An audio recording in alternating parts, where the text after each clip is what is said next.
Hola, ¿cómo están amigas, amigos? Nuevamente con ustedes Ulises Castillo de Citum y nuevamente aquí con nosotros también Imelda Flores. Muchas gracias por invitarme de nuevo, Ulises. No, al contrario, gracias por aceptar. Y veamos primero una recapitulación de lo que vimos en la primera sesión. Explicamos el conflicto brevemente, ¿verdad?, de la OTAN y particularmente Estados Unidos, pero en general de la OTAN, con Rusia, las expectativas rusas o las preocupaciones de que no acepten a Ucrania en la OTAN y por otro lado, bueno, las tensiones, el poderío militar que se va juntando, los ejércitos rusos han seguido avanzando alrededor de Ucrania, ya hay alrededor de 130,000 efectivos con un montón de armamento en diferentes posiciones alrededor de Ucrania. Bielorrusia ya dijo que va a estar junto con Rusia en este conflicto. Y bueno, después platicamos de los diferentes grupos, ¿no? Tú nos platicabas los diferentes grupos, los APT-28, APT-29, o los ositos del Cozy Bear y el otro, ¿cómo se llamaba? Fancy Bear. Fancy Bear, ¿no? Y luego el último, Gamaredon. Gamaredon, ¿no? Y entendiendo un poquito que Rusia ha estado muy activo atacando al mundo, generando ransomware o generando otro tipo de ataques, ¿no? Y bueno, antes de que te haga la primera pregunta, déjanos, permíteme actualizar un poquito estos días. Estamos grabando esto el 14 de febrero, Día de la Amistad, en la tarde-noche. Y hoy es lunes y este fin de semana ha habido mucha actividad. Por un lado, Biden y Putin se entrevistaron y poco antes de la entrevista también había habido una llamada con Macron. No hay mucho avance. Lo que se ve ahí son las noticias del Washington Post, en donde establece que básicamente Estados Unidos le está mandando la señal a la embajada de retirarse, a sus connacionales de retirarse, igual que Reino Unido. Hay manifestaciones ya en Ucrania contra la guerra, contra una posible invasión rusa. Estas noticias son del Newsweek. Lo mismo, aquí habla precisamente de que después de la llamada de Putin y Biden, la lectura es que la OTAN pues ya está como preparándose para una guerra que nadie quiere. Esto viene completado con noticias que se empezaron a hacer desde hace una semana de la inteligencia americana, de la CIA, y en donde dicen que han desplegado un montón de información y en esa información se dieron cuenta que había, por ejemplo, un sitio donde iban a hacer una campaña masiva desplegando una serie de videos falsos, fake videos, ¿no?, donde se veían unos actos pues atroces por parte de los ucranianos, como dando pie a una decisión de, no, es que vean lo que está sucediendo, por eso los invado. Incluso ha habido videos exponiendo esto de Estados Unidos, de la CIA y de otras agencias de inteligencia, coordinando esa información diciendo aguas, aguas porque esto empieza ya una propaganda de los rusos poniendo ahí incluso el sitio donde encontraron esa información, ¿no? Y esto viene muy acorde a su famoso false flag, ¿no? Y por cierto, lo del submarino también aplica, ¿no? Sí, lo del submarino que me preguntaste, que no había yo visto bien la información. Resulta que también Rusia en este fin de semana alegaba que un submarino americano había infringido las leyes internacionales, había pasado a territorio ruso, no en las perdón, no en el Mar Negro y esa zona, no en el Báltico, sino del otro lado, literalmente por el Mar de Japón. Por ahí argumentan eso. La contestación inmediata de Estados Unidos es, oye, eso no es cierto, eso es falso, pero por otro lado no te puedo dar las posiciones de mis submarinos, ¿no? Sí. Entonces, esto está interesante. Y en otra noticia de ayer del Wall Street Journal, lo mismo habla de que los ucranianos perciben que la guerra ya empezó, que la guerra híbrida a través de amenazas de bombas que hemos estado leyendo. Sí, en muchas escuelas, es horrible que aparentemente llega la amenaza de bomba y los profesores toman a los niños así salido de la alberca en shorts y lo Así es, mandan como a sea, su casa. hay que salirse, Sí, ¿no? sí, sí, sí. De ciberataques que ahorita nos vas a platicar nuevamente. Y bueno, las cosas no están más tranquilas, desgraciadamente están más calientes. Y bueno, y por último, también este fin de semana, un organismo muy activo en estos temas, que es la CISA, que es el Cyber Security and Infrastructure Security Agency, ¿no? Si lo traducimos suena un poco repetitivo porque es Agencia de Seguridad de la Ciberseguridad y la Infraestructura. ¿Okay? Pero bueno, así le pusieron. Que nos habías comentado una noticia, un informe, una alerta que mandó el mes pasado. Esta la acaba de mandar y le llama Shields Up, que sería algo así como protegerse hacia arriba o levantar O sea, el momento escudo. de ponerte los Okay. escudos. Y sí, escudos, ¿no? Levanten los escudos. Y déjenme leerles brevemente los primeros párrafos de esta noticia porque son importantes, ¿no? Todas las organizaciones en los Estados Unidos están en riesgo de amenazas cibernéticas que pueden interrumpir los servicios esenciales y potencialmente resultar en impactos en la seguridad pública. Durante el año pasado, los incidentes cibernéticos han afectado a muchas empresas, organizaciones sin fines de lucro y otras organizaciones grandes y pequeñas en múltiples sectores de la economía. Y fíjense lo que viene aquí. En particular, voy a alzar la voz, en particular, el gobierno ruso ha utilizado el ciberespacio como un componente clave de su proyección de fuerza durante la última década, incluso anteriormente en Ucrania en el periodo de 2015. El gobierno ruso entiende que deshabilitar o destruir la infraestructura crítica, incluyendo la energía y las comunicaciones, puede aumentar la presión sobre el gobierno, el ejército y la población de un país y acelerar su adhesión a los objetivos rusos. En otras palabras, infundir miedo y decir, ok, ya nos rendimos, o qué necesitas, ok, cedemos, ¿no? Sobre la base de esta situación, CISA ha estado trabajando estrechamente con nuestros socios de infraestructura crítica en los últimos meses para garantizar la conciencia de las amenazas potenciales. Y ahí viene lo importante, con esto termino esta lectura. Parte de un cambio de paradigma de ser reactivo a ser proactivo. Queremos entender que defensa proactiva es me defiendo, subo antes de que vea los ataques. Pero algunos países han usado lo de defensa proactiva para justificar literalmente agresiones en el ciberespacio, ¿no? No hablemos de Stuxnet. ¿Verdad?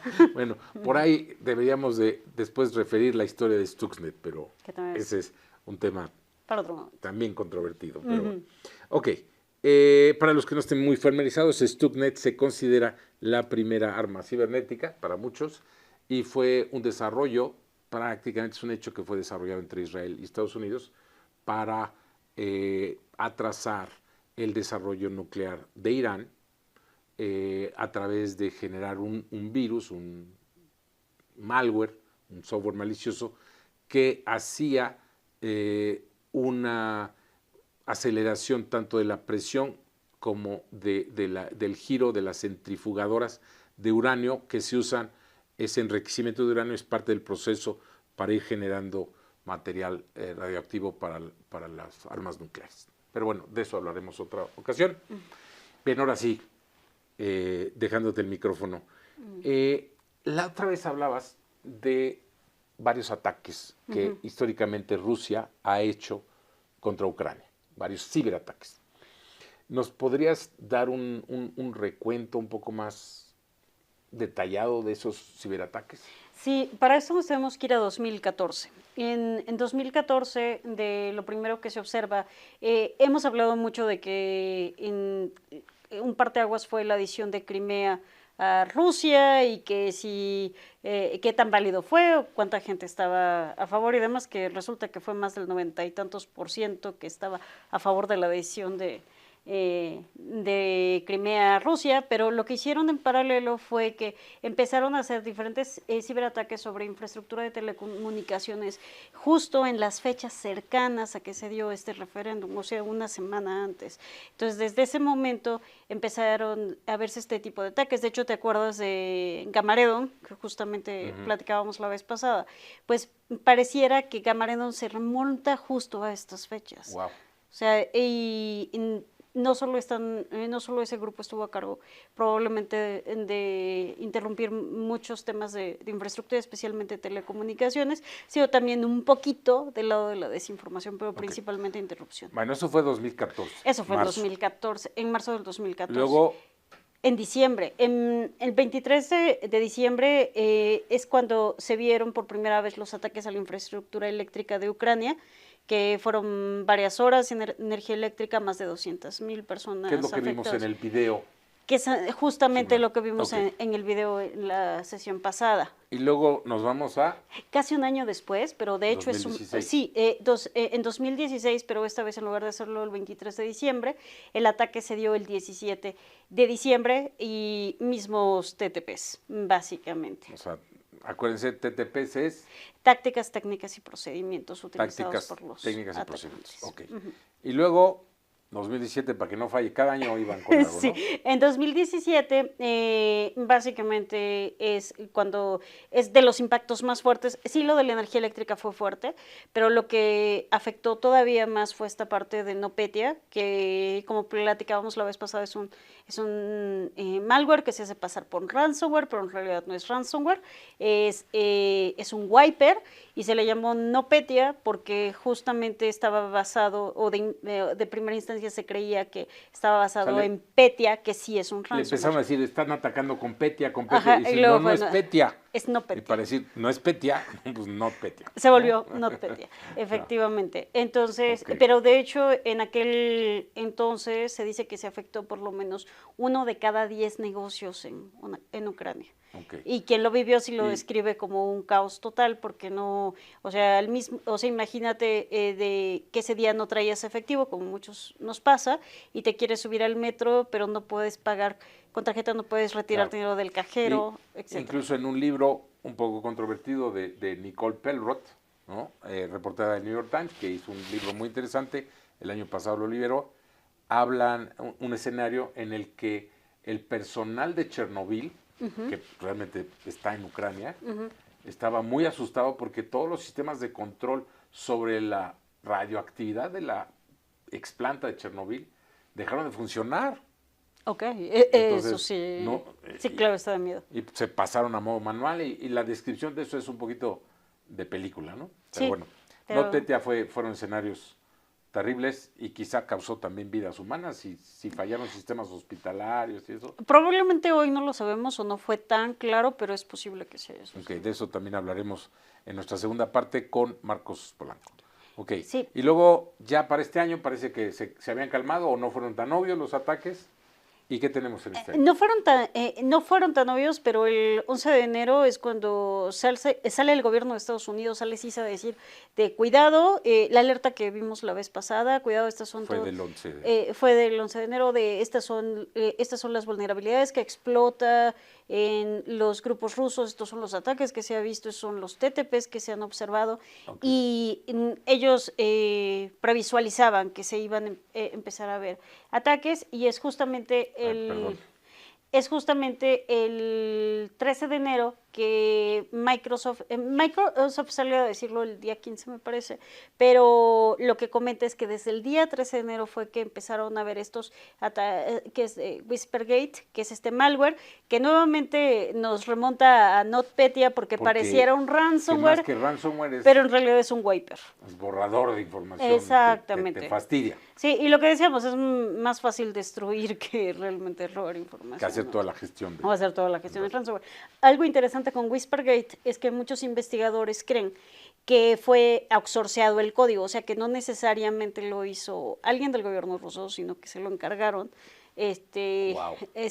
Probablemente se lo encargaron a un grupo cibercriminal, y esto por cómo están constituidas las diferentes muestras que encontraron. Ok. Interesante. Contrato a alguien para que me haga el malware, le pago un dinero ¿ok? Y luego yo ejecuto el ataque, Sí. ¿ok? Luego también hay los defacement que hablábamos. Los defacements se vieron el día 14. De hecho, hay muchos investigadores que creen que los defacements se debieron de haber visto desde el 13 o que el Wiper o Whispergate lo debieron de haber liberado el 14, pero ahí hubo un desfase entre uno y otro porque los defacements ya, o sea, hablan del borrado de información, etcétera, pero hablan días después. Ahora, algo interesante con los defacements es que se habla mucho de que por lo menos 70 sitios de gobierno, pero la información, algunos dicen que no fueron 70, que en realidad fueron 15, y lo que decimos mucho tiene que ver con que todos estaban en el mismo manejador de contenidos y los manejaba un tercero para el gobierno de Ucrania. Entonces... Y luego también Rusia casualmente el mismo día. Casualmente, el mismo día atrapa a este grupo detrás del ransomware, Revol, o también conocido como Sodino Kibi, los atrapa justamente ese 14, entonces interesante que los atrapa el mismo día que salen los defacements. Como dicen, y el otro estoy fastidiándolos, pero ya atrapé a unos malos, ¿no? Que están... Sí, y salen a decir muy claramente de, hey, fue porque Estados Unidos me dijo que los atrapara, entonces... ya ven cómo sí podemos trabajar. Exactamente. Unos mensajes curiosos. Ok, sí. Bien. Entonces, ahora, en todos estos ataques, en los defacements que mencionas, ¿qué tanto tenían ataques avanzados, incluso día cero? Si quieres, contéstame la pregunta y luego nos explicas qué son los ataques día cero, para que nuestra audiencia... Lo cierto es que los defacements per se, igual que las denegaciones de servicio, son dos tipos de ataque muy utilizados por los actores hacktivistas, que en este momento sabemos que no necesariamente es hacktivismo el que está detrás de ellos, aunque pareciera. Ok, déjame nada más interrumpirte.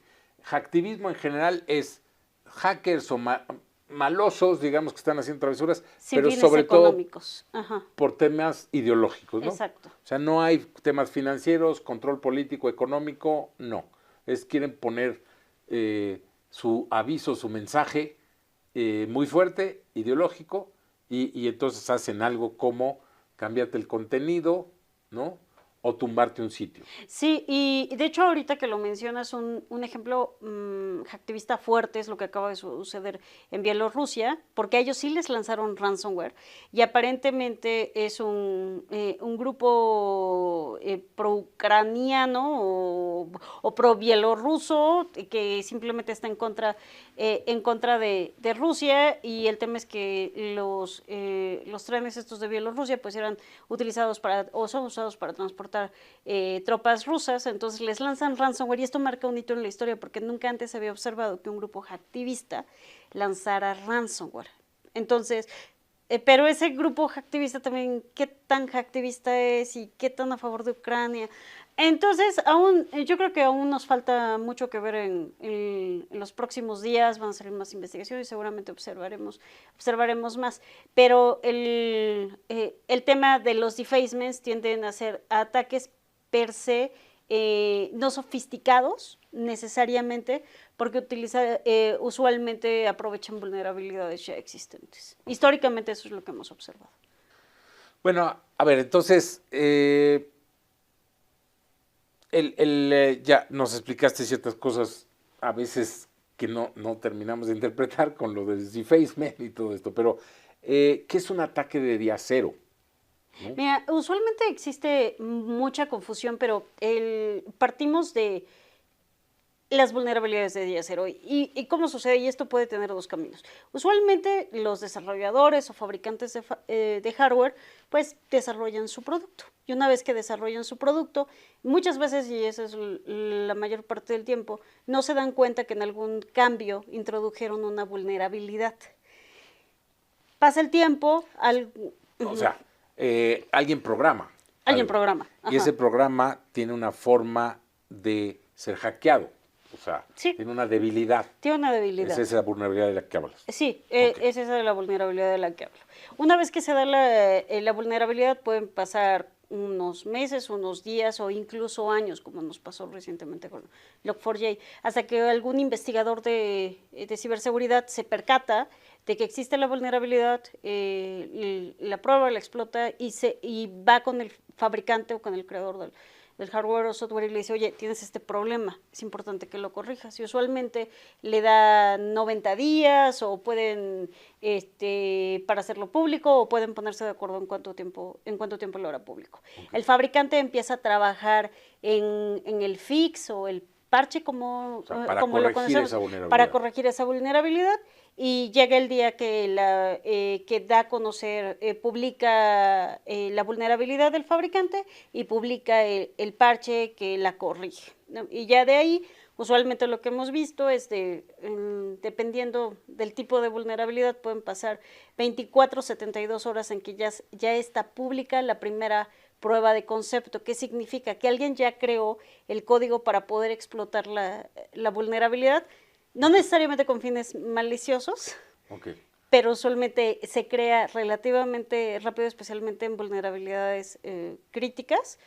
Y después de unos días, lo hemos visto como en 1 o 2 semanas, que los grupos de ciberatacantes empiezan a explotarla activamente, la incorporan dentro de su arsenal. Ese es como uno de los caminos. A ver, pero entonces, el punto es que para que haya un ataque, tiene que haber primero una vulnerabilidad. Luego, alguien la conoce. Uh-huh. En este caso, fue dada a conocer por el propio fabricante. Uh-huh.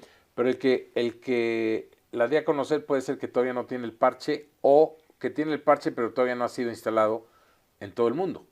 Sí, y usualmente lo que sucede, y ha sucedido con varias vulnerabilidades, entre esas fue la de Proxylogon, que no importa que vino un ciberinvestigador y se la dio a conocer a Microsoft y demás, pero ya estaba siendo explotada, digamos que antes de que existiera un parche. El tema es que se le conoce como ataque de día cero, el punto entre que se conoce la explotación o alguien encuentra cómo explotarla y ya hay un fix o ya hay un parche que puede ser aplicado y la corrige. Ese periodo de tiempo es el que usualmente los ataques que se dan en ese inter se le conocen como ataques de día cero. Ok, o sea, son ataques para el que todavía no hay. Todavía no hay una forma de corregirlo. Una forma de corregirlo. Uh-huh. Y en muchos casos ni siquiera el fabricante podría conocerlo. En muchos casos ni siquiera lo conoce. Y en ese sentido es más valioso para los atacantes el tener la vulnerabilidad y el tener la explotación de esa vulnerabilidad. Sí, lo que decías hace rato es, no porque exista la vulnerabilidad, automáticamente está un código. Alguien tiene que escribir un programita, un exploit, uh-huh, que saque provecho de esa vulnerabilidad y consiga algo. Sí, y usualmente la comunidad es muy activa en el mundo de ciberseguridad. Hay muchísima gente, especialmente de los equipos rojos, que en pro de que tengas una forma de validar si eres o no vulnerable, pues sacan las pruebas de concepto, okay, pero estas también las utilizan los atacantes, entonces es un tema. Las utilizan para embeberlas en su propio arsenal. Okay. Ese es un camino. Okay. Pero existe otro camino. El otro camino es de que justamente no un ciberinvestigador, sino un atacante intenta explotarla. Ajá. Y intenta explotar determinado código o el hardware y demás y encuentra la vulnerabilidad. Pero claro que si la encuentra un atacante, por supuesto que no se la va a dar a conocer al Oye, encontré fabricante. Sí, no, para nada, no se la va a dar a conocer al fabricante, sino la empieza a explotar. Y ahí pueden ser meses o años. Pueden ser meses o años, o sea, como pasó en su momento con Eternal Blue, que hasta que los Shadow Brokers no les robaron al Equation Group, las ciberarmas, y dieron a conocer Eternal Blue, se empezaron a ver como más ataques. Lo mismo Proxylogon, o sea, alguien lo explotó antes. A ver, en esos casos, uno de los malos, y depende de quiénes seamos para ver quiénes son los malos, pero detecta algo, una vulnerabilidad que nadie conoce, el mismo fabricante no la ha descubierto, desarrolla el exploit, desarrolla toda la ciberarma, típicamente un estilo de virus, un malware, y empieza a explotarla. En ese momento él tiene o está usando un día cero. En ese momento está usando un día Un cero, ataque porque día ni la cero. conoce el fabricante y mucho menos tiene una forma de corregirlo. Ok. Si alguien descubre que es un ataque, empieza a tratar de hacer ingeniería en reversa y decir, wow, esto está haciendo tal cosa, Y no se había visto antes. no se había visto antes que está. Y entonces, a la hora de que hacen la disección, literalmente, dicen, es que está explotando tal cosa. Ah, no se conocía esto y entonces ya el ataque de día cero deja de ser de día cero, porque alguien de los buenos lo descubrió y lo logró hacer Lo- ingeniería en reversa para entender, ¿no? Y entonces ya lo cubres. sí, y el problema de cuando lo encuentra un atacante versus un ciberinvestigador es que el periodo que existe para que se dé el ataque de día cero pues tiende a ser mucho mayor. Okay. O sea, porque pueden ser incluso años. Ok, ahora, regresando a Ucrania. Regresando a Ucrania. ¿Qué tanto Ucrania está preparado, ¿no? ¿Qué tanto le están ayudando No, para los definitivamente, ciberataques? sí, definitivamente está recibiendo mucha ayuda. Ahora, recordemos que, digo, existen varias noticias de que ese es el gran cuestionamiento, que tan listo está Ucrania, y también otras donde se sabe que tanto la Unión Europea o en general la OTAN junto con Estados Unidos, pues están mandando desde gente que les ayude a mejorar sus defensas cibernéticas, consejeros, etcétera. Pero lo cierto, no podemos perder de vista que Ucrania es un país relativamente pobre. El Producto Interno Bruto per cápita, estamos hablando de los 3,000 y tantos dólares, cuando por ejemplo Al en año. México es al año, cuando por ejemplo en México es 8,000 y tantos dólares. Entonces, Es una si lo, economía más débil que la mexicana, 50 millones de habitantes, o sea, tampoco es que van a tener grandes inversiones en ciberseguridad. Exacto. Han intentado meterle, no dudo que han intentado meterle, no dudo que probablemente están mejor que muchos países en Latinoamérica. Sin embargo, seguramente tienen los mismos males que vemos en Latinoamérica. Seguramente hay mucha tecnología obsoleta y seguramente están careciendo mucho de talento que los ayude a defender, porque tomemos en cuenta que el desabasto de talento es enorme y seguramente aquellos que no tengan motivaciones totalmente patrióticas, pues probablemente estén trabajando para compañías en el extranjero, que obviamente les van a pagar mucho mejor que el propio gobierno. Entonces, tienen los mismos retos que cualquier país de una economía no tan avanzada. Entonces, realmente, ¿qué tanto? Sí, por supuesto, la ayuda de todos estos países y seguramente les están donando hardware y software, pero seamos honestos, ¿cuánto tiempo lleva a corregir una red o proteger una infraestructura? Claro. No lo van a hacer en 2 semanas. Ok, pues muy bien. Creo que tenemos ya un panorama general. En la segunda parte va a venir Marcos a platicarnos un poquito más de infraestructuras críticas, de qué pasa con el poderío cibernético de un país, de otro país, ¿no? Que completa esta segunda sesión. Y gracias, Ime, por apoyarnos en dar todas estas explicaciones. No, a ti por invitarme. Y continuamos con Marcos Polanco. Muchas gracias a todos.